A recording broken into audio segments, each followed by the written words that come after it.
Pourquoi un pharaon pourrait-il perdre son trône? Au cœur de l'Égypte antique, le pharaon était tout.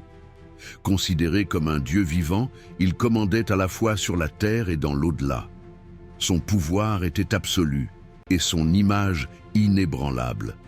Pourtant, malgré cette domination, des forces semblaient toujours prêtes à contrecarrer son règne. Les complots au sein de sa cour, la soif de pouvoir des nobles et les révoltes populaires étaient autant de menaces pesant sur son trône. Lorsque Néfertiti et Akhenaton ont tenté de modifier l'ordre établi en promouvant le culte d'un dieu unique, des tensions ont émergé.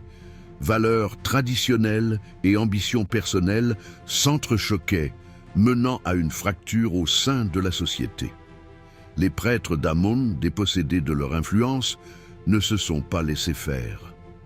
La dévotion au vieux panthéon était ancrée dans les cœurs et le ressentiment grandissait.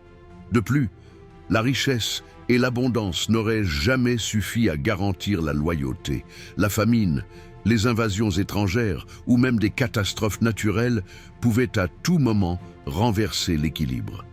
Quand le Nil ne coulait pas comme prévu, c'était le désastre pour les récoltes. Les cris de désespoir résonnaient alors et le pharaon, autrefois vénéré, pouvait rapidement devenir la cible de la colère populaire.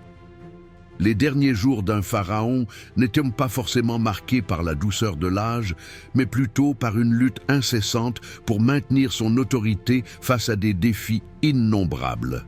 Chaque coup porté au trône était un coup porté à son héritage, et l'histoire tournée vers la gloire pouvait rapidement se transformer en récit de chute et de disgrâce.